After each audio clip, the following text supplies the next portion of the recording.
This video is part of my grid art series, where I explore different ways of working with grids, from watercolor and collage to creative experiments and mindful exercises.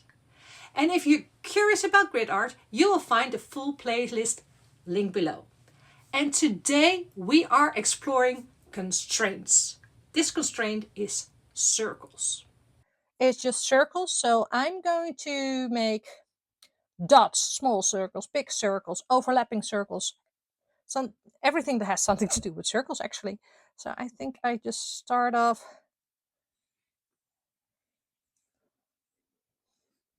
making one large circle, or maybe it's an ellipse, but that's just because my circles tend to be wonky.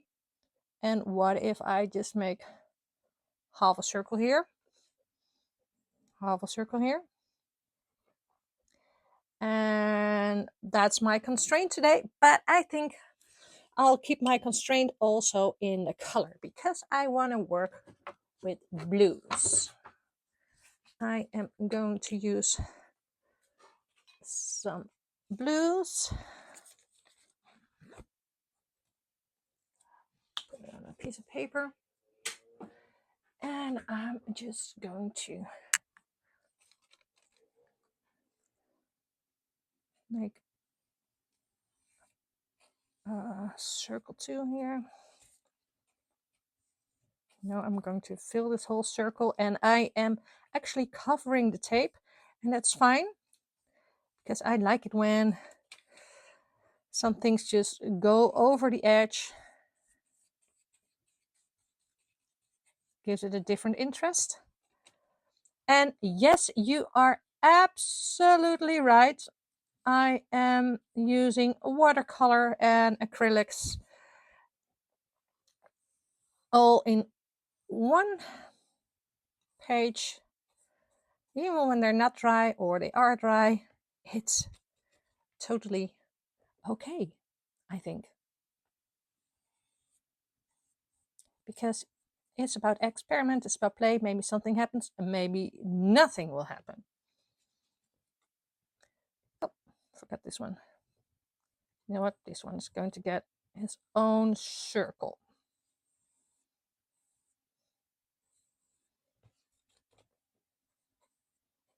And you don't need to put everything in the same. When I'm doing circles everywhere. That's just a choice I'm making. You don't have to. That's just something I like to do. You know what?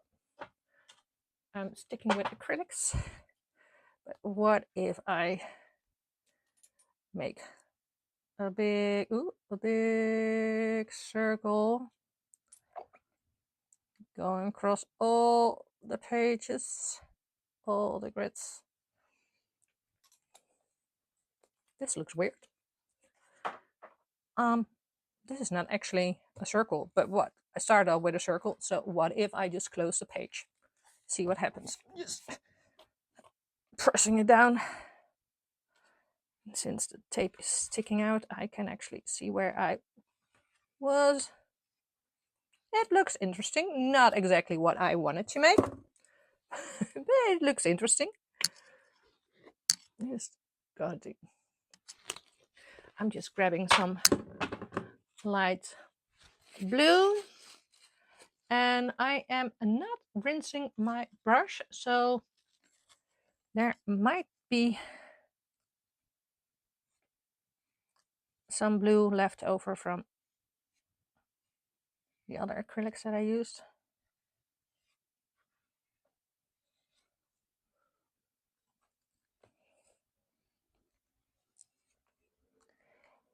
And I'm not thinking about where I'm going to place them. I'm just placing them. The only thing that I might think about, I don't like them to be centered. That's just the one thing that I don't want. But I have an empty spot here, so I will do it here. And I don't need to grab an empty spot if I want to do it on top, for example here. That's fine.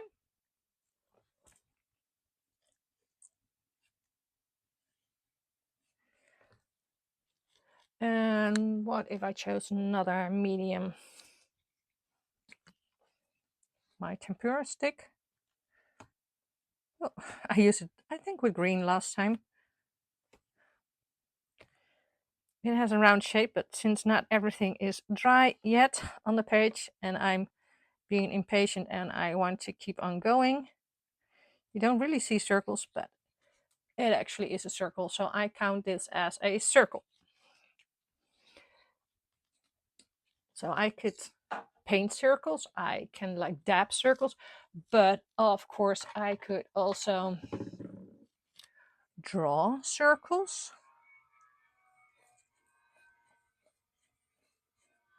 And now I'm drawing with a pencil, so normally you would get pencil marks, but since the paint is still wet, it's just a movement of the paint.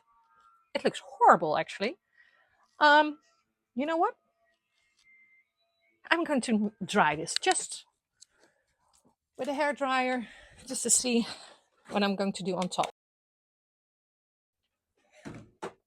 And of course, it's not completely dry, but and I might have to stick this back because when you use blow dryer, the tape gets loose easily. So that's why I use a hair dryer when I want to peel off the tape. I want to be precious with my paper, so I have to stick it back on.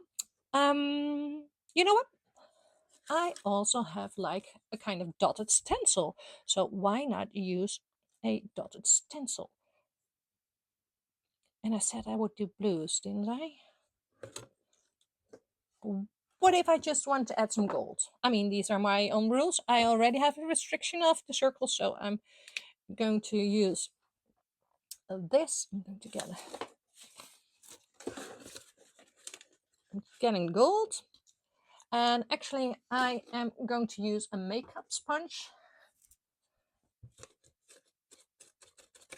to dab into the gold, and then I'm going to dab in on here. And this is a pretty light gold, I know, I'm noticing, so I'm not sure how much we are going to see with the dots.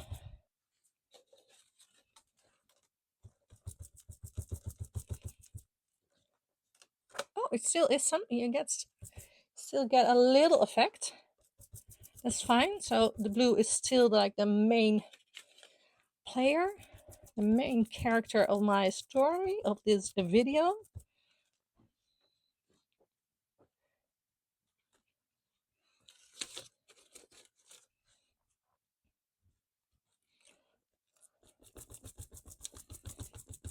And usually I don't grab too much paint because it makes the dots look more nice.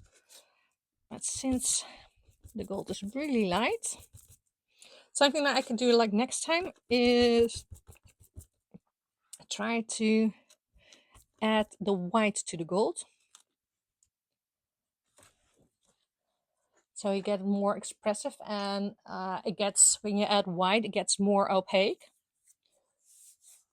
Want to add something extra? Want to do, let's say, oh, black. Now I'm going to get this pencil moving again.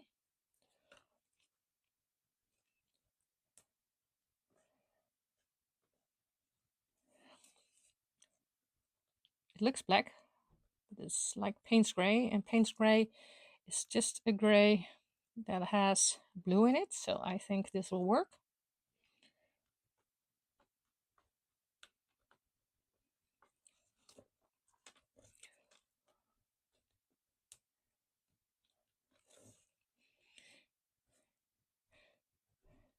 And yes, it might feel like a constraint using only circles, but like I said, they're your rules, you can break them whenever. But it also is fun because you have a limited choice and you're not going to overthink things.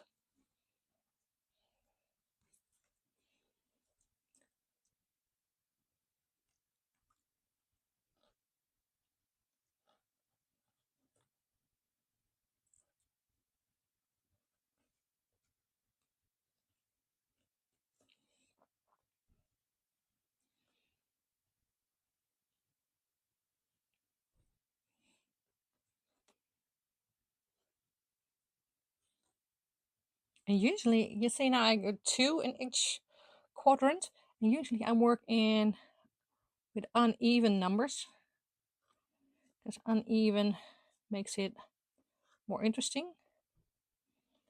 But yeah, today I don't. I have no expectation. That's just the intuitive part that works with it. And if I do want to, I just can make it like 3. Just do it with this one. See what happens. You want to add 3 to others too? Oh, why not? I can't help myself. It's like in my head I have to use 3s or odd numbers. Even though these were intuitive too, so I should keep these as 2. This one could use a 3rd one. And now you see me, I start thinking. And thinking is actually when I should stop. But I just do one more thing, because circles can be like circles. Circles that are in drips are circles too. So I'm just going to put some dots, drips on here too. And now the big reveal. I did only circles, but with the big reveal, I'm going to remove the tape, and of course I should dry everything. I'm not going to. This one is on top, so let me do this one first. And today you saw me using clean tape, but a lot of times I'm not using clean tape. I'm reusing the tape, because the tape still sticks and is fine. And otherwise I end up using so much tape, and I love reusing. Again, I should have used on this one. It looks like one hot mess, and it should be messy. That's fun. I love messy. And if I were you, I would always keep one square messy anyway, because when one square is messy, you're not going to overthink it. Everything goes, and then you get those surprises that you didn't expect to have beforehand. Oh, this piece of tape I'm not going to reuse. I'm going to get rid of the rest.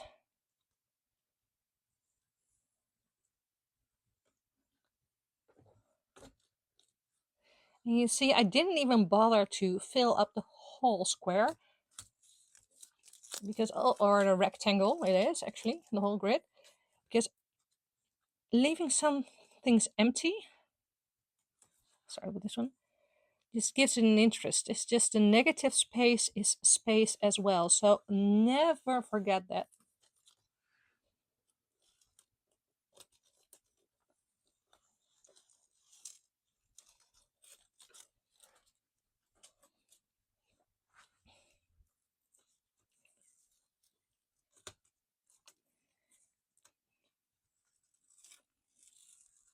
Oh, I'm really careful with this tape today, but not really. It should be. But still, it's coming off pretty easy. If it's not coming off too well, when it's like tearing the paper, just stop, put your hairdryer on it, and it will make your paper look lovely. Because it doesn't matter if you tear up your tape, you can always come back and get it off. But when you tear up your paper and it's like an artwork for a client, for example, you're not going to be happy. But if it's just in your journal, like I'm doing today, I'm just being really particular about it.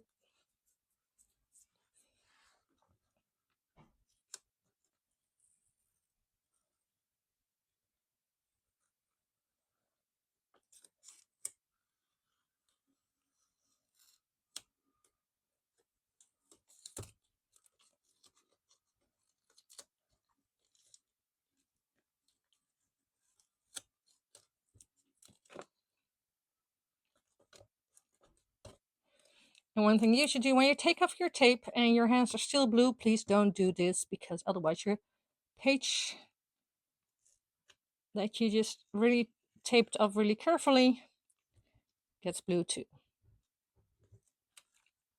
That's why I show you this all in your videos, so you won't do this yourself. I probably would still do it, because That's just what happens, and that's fine. It's your sketchbook. It's about the play. It's about the process. It's not about getting it all perfect. But having that said, not being all perfect, I actually like them better than I thought when the tape was there. And I actually like it that the gold isn't that gold. It's, I mean, here it's really bright because I had double layers, but because it's so subtle, it just really fits in. And I'm glad I did a few of the 3 black circles because it makes my eye move around and has sharp contrast. But I also like it that over here it's just 2, makes it more quiet. So yes, if you like this video, please give me a thumbs up, or subscribe to my channel if you would like to see more of those grits or even other videos. There are many more playlists, so just check them out and you will get notified when you're subscribed. And give me a comment. What's your next constraint going to be? Or even better, if I'm going to do another grid art video, what should my grid art video be about?